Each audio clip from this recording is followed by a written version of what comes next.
Hi, Craig. I'll keep this short. On Wednesday evenings, meditation, I felt my solar plexus and root open much more profoundly, and it was scary.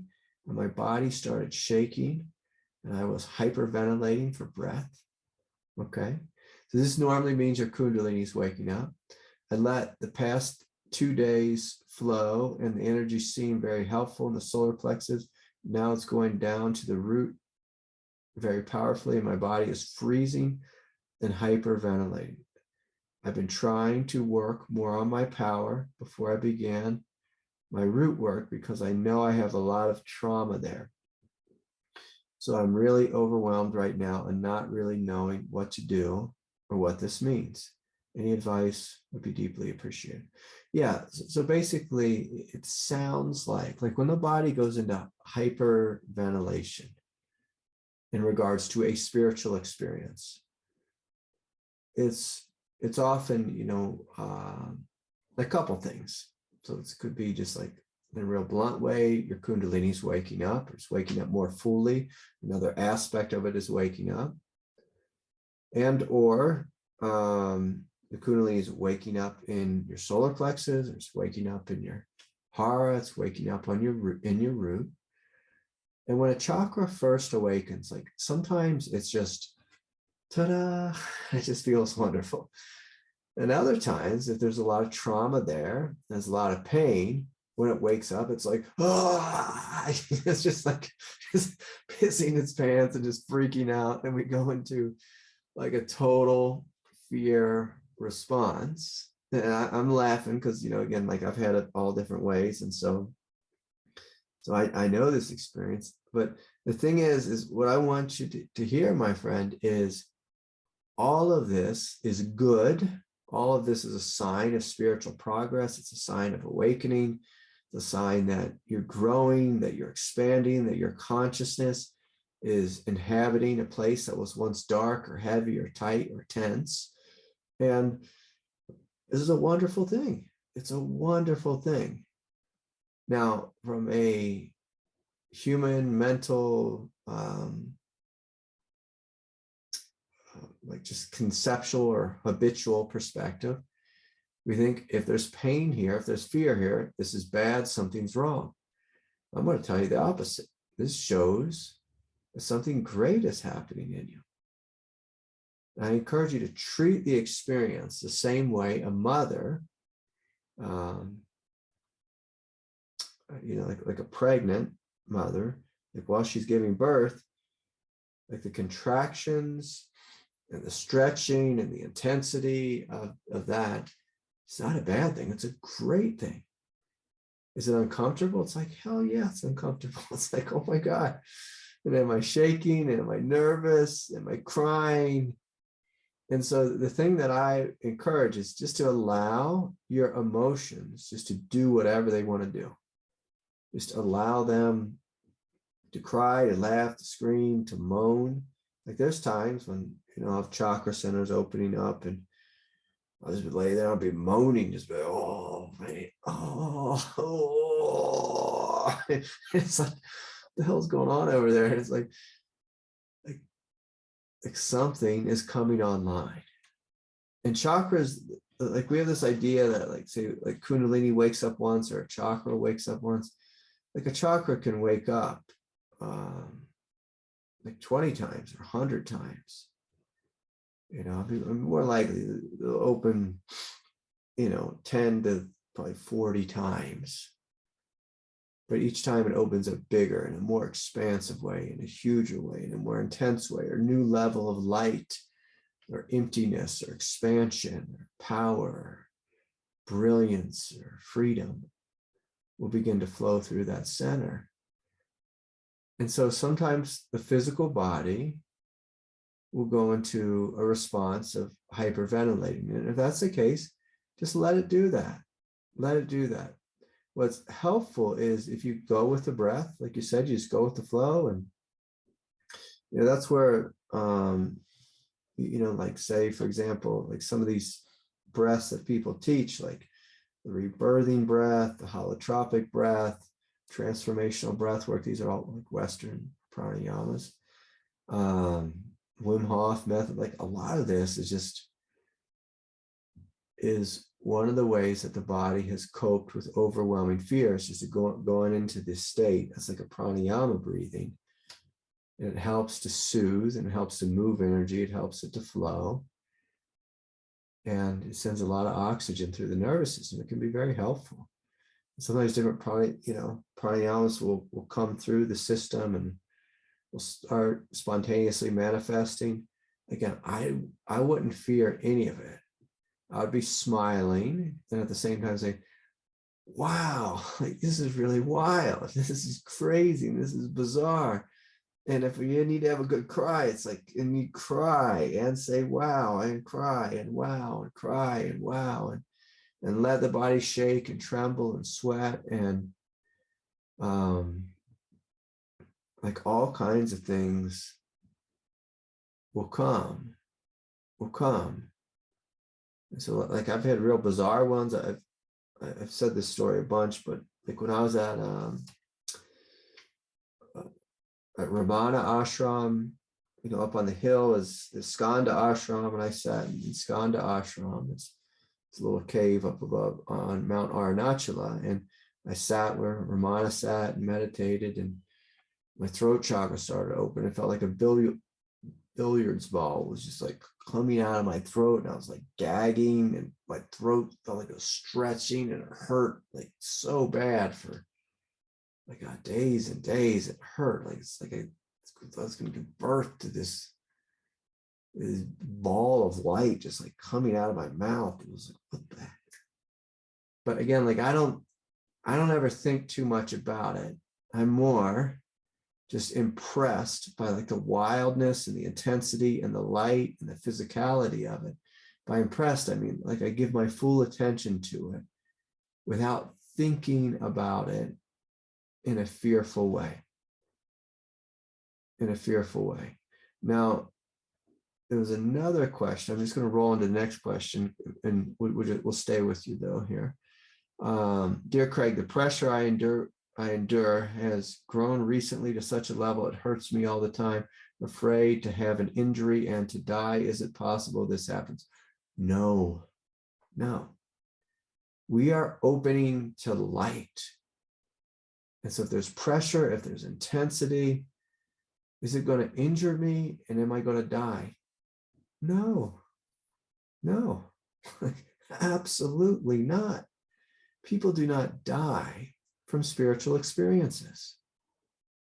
Like that's, like, so whenever we have a fear, like if we look at fear directly and honestly, we look at fear primally, it's basically all fear can be reduced down to, I'm afraid I'm going to die here. That this thing is going to kill me. And for the next person who asks this question, it's like, no, like it's not going to kill me. Is pressure going to kill us? No. Like, are you being crushed by a boulder?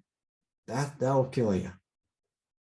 But being crushed by light, that's called transfiguration. It means something great is coming.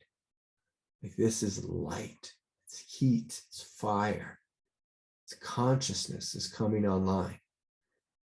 And so, a human question would be like, well, why does it hurt? A question for you is like, why do you equate hurting with something is bad or something is wrong? Like I work out, like working out, it hurts.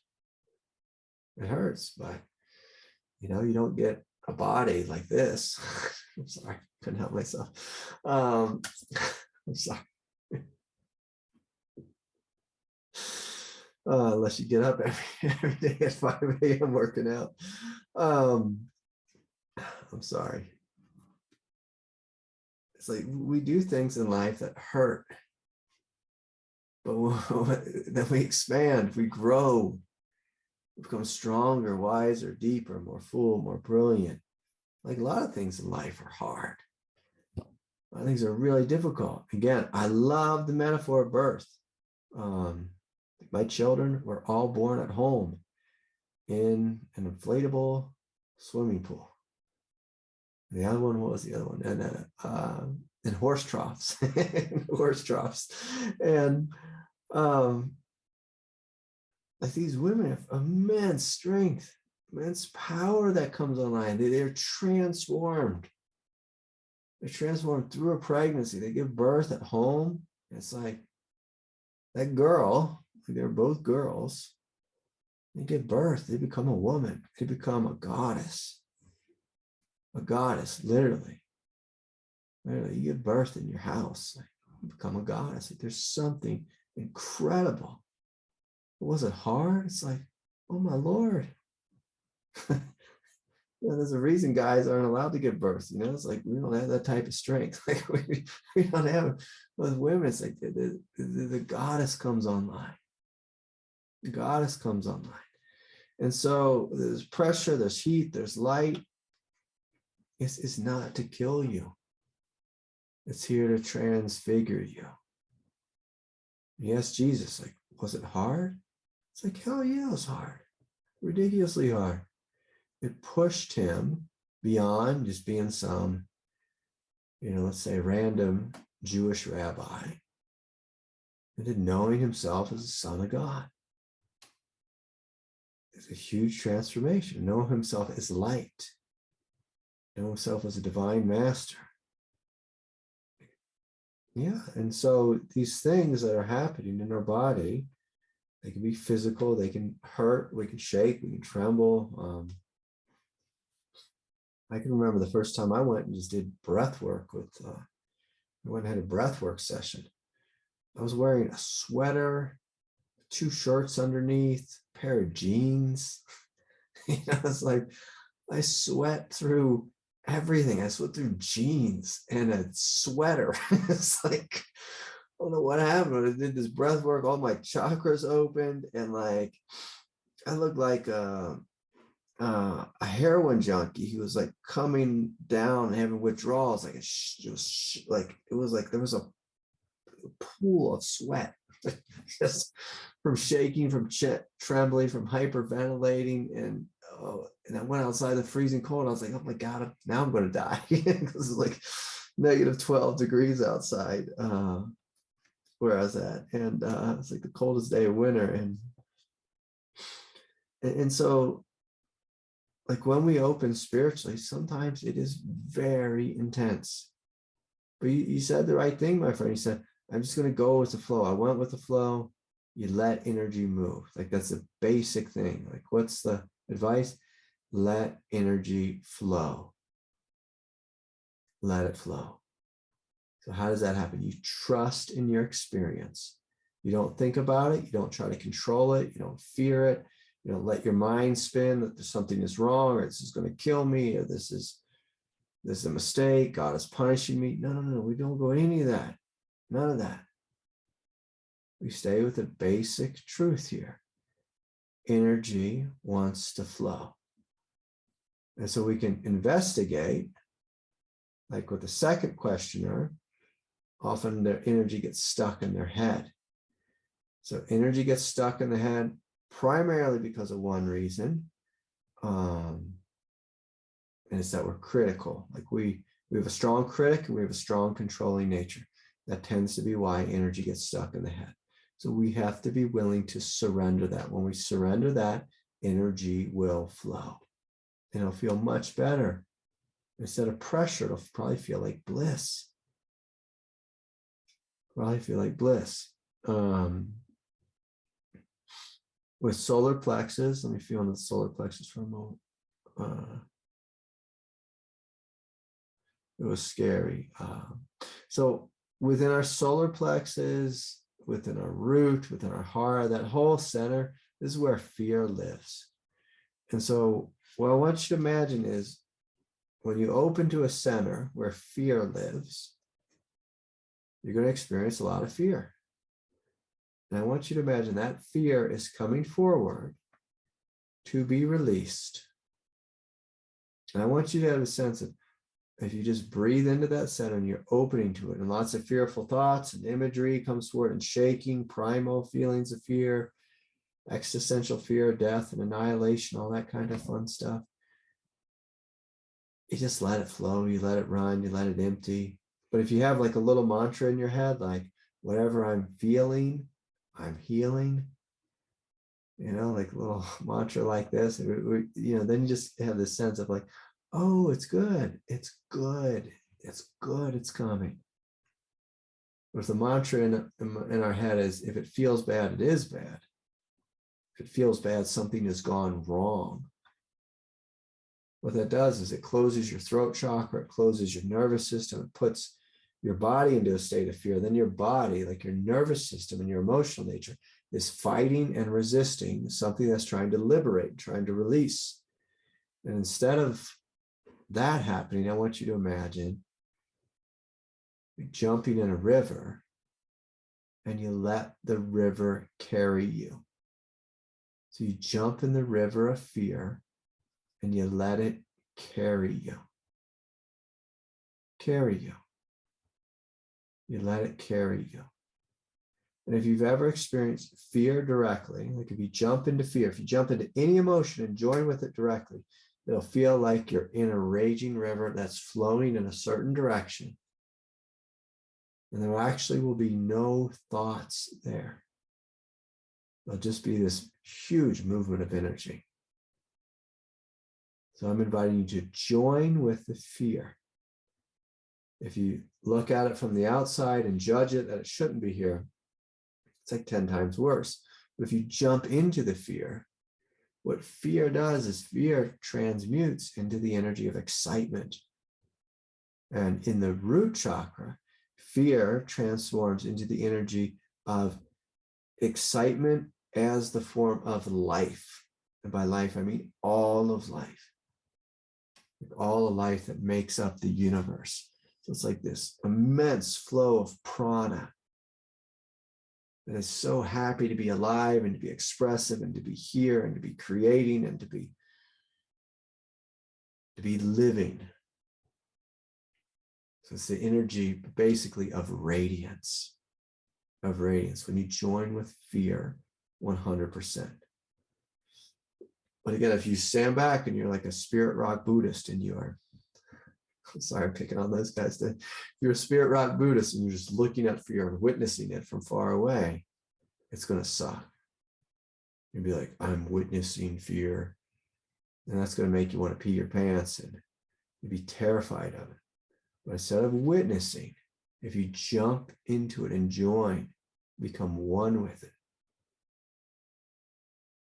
Like the energy of fear in the root transmutes into primal radiance. Basically like the explosion of the Big Bang and the manifestation of the Big Bang just through in and throughout creation. It's incredible. It's an incredible experience and there's incredible freedom there. And it's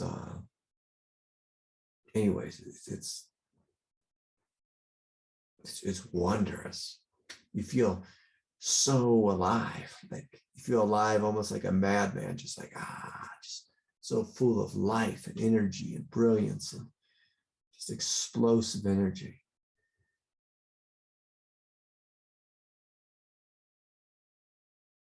And so I encourage you to jump into it, to join with it. It's like being ripped open in every direction, having no boundaries, no ground. Again, it's wondrous. If we stay on the edge of it, terrifying. I'm going to die. This thing's going to kill me.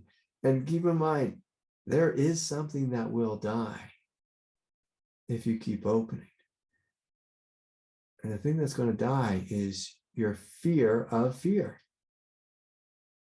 The thing that's going to die is the controlling one. The thing that's going to die is your sense of separation. People have all these silly ideas about ego annihilation and ego death and all this stuff. It's like the only thing that dies is stuff that's false, things that you don't want. That's what dies. And this death is happening throughout the entirety of our life. Like none of us, I hope none of us have our 6th grade self anymore. Like that thing died. It's a good thing that guy died. That one died. Like We don't want that one anymore. Those are awkward, bizarre consciousness. The thing died. And now there's something greater here. The only way we get to fearlessness is through jumping into the fear and becoming one with it. And just seeing, like you have to be a little bit crazy. You have to be a little bit like a madman. What's going to happen? What will happen? Will this thing kill me? Will it kill me? My mind thinks it's going to kill me. But what if I don't listen to my mind? What if I just open this door to the jack-in-the-box, the boogeyman, the existential fear or dread, and see what comes? And for many of us, that thing will come, and it might throw fangs and spit fire at us and all kinds of silliness for a day, a month, a year. For me, it was at least a year and a half. Just primal terror. And then it slowly begins to break and open, and then it's primal life force, primal radiance, primal expansion. It's so exquisite. You got to be kind of crazy. By crazy, I mean you have to do what is opposite of what the ego thinks. Okay,